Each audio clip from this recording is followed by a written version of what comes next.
દિવસની લાઈફ અને હું શું કામકાજ કરું છું એ તમને બતાવું, તો બન્યા રહેજો મારી જોડે।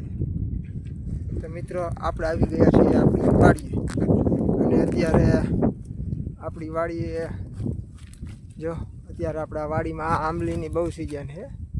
જો કેટલી આંબલી પાકી છે આપણી વાડી પર, તમે જોઈ શકો છો। જોરદાર વ્યૂ છે મિત્રો આ આંબલીનો અને આ ઝાડવાનો।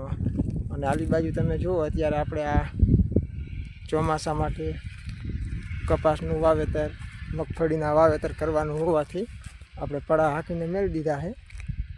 હવે જેવા વાદળો બંધાશે એવું આપણે વાવેતર ચાલુ કરી દઈશું। અને આ તમે જે સામે જોઈ રહ્યા છો એ ભેંસો માટે લીલો ઘાસચારો છે। અને અત્યારે હું હાલમાં એ ઘાસચારો કાપવા માટે જઈ રહ્યો છું બપોર માટે।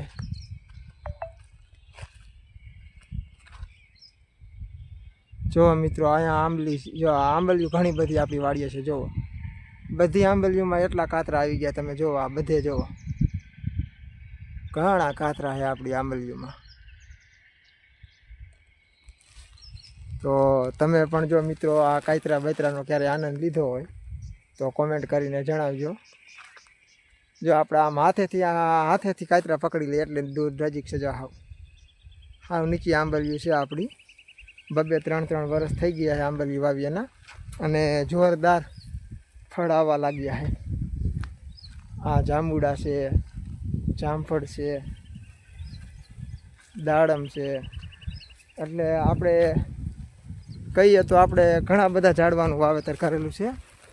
અને આ ઝાડવામાં આપણે વાવવાનું કારણ એ જ કે ઉનાળા દરમિયાન આપણે છાંયો અને આવા આંબલીના ફળનો આનંદ માણી શકીએ, એટલા માટે આપણે ઝાડવા વાવીએ છીએ। આ જો મારી વાડીનો સંપૂર્ણ વ્યૂ તમને બતાવું। અત્યારે આપણે ફક્ત કાંઈ વાવેતર કરેલું નથી, ફક્ત આ ભેંસો માટે લીલો ઘાસચારો છે જે આ તમે જોઈ શકો છો, આનું વાવેતર કરેલું છે।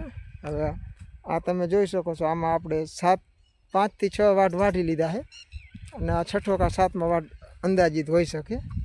અને હવે કદાચ એકાદો વાટ આપણે વાઢી શકીએ તો આ થાકી જાય। આ બાજુ જોવો મોટું છે જ્યાં આપણે હાલ ભેંસો માટે લીલો ઘાસચારો વાઢવા જઈશે। જો આપણી સીમમાં અહીંયા કણે પાણીની ખૂબ જ એવી તંગી છે, એટલે પાણી તો છે પણ આમ પીવા લાયક પાણી નથી, એટલે અમારે ઉનાળા વાવેતર ખૂબ જ ઓછા થાય। ઉનાળાનું વાવેતર તો આમ જોવા જઈએ તો થતા જ નથી, એટલે આપણે ફક્ત ચોમાસું વરસાદ આધારિત ખેતી પર નિર્ભર છીએ। અને શિયાળામાં જે વરસાદના પાણી તળાવ પર ભરાય એના ઉપર આપણે આધાર રાખી અને સિઝન લેતા હોય છે। એટલે જોવા જઈએ તો આપણે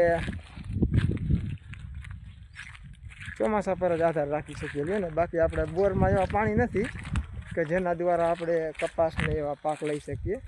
પાણી ખૂબ જ ખરાબ છે, ખારું પાણી છે એવું છે, જે પીવા માટે પણ યોગ્ય નથી એવું પાણી કહી શકાય। જો ખારા પાણીમાં આપણે આ ગદપ એક થાય છે, બાકી તો બીજું કાંઈ એવું થતું નથી। લાગે છે આપણા ગદપમાં પણ આજે રોજડાઓ આવી ગયા હોય એવું દેખાઈ રહ્યું છે। તો મિત્રો વિડીયો પૂરો વોચ કરવા બદલ તમારા બધા મિત્રોનો ખૂબ ખૂબ આભાર। આપણી ચેનલ પર જો નવા આવ્યા હોય તો વિડીયોને લાઇક, શેર અને ચેનલને સબસ્ક્રાઈબ કરજો।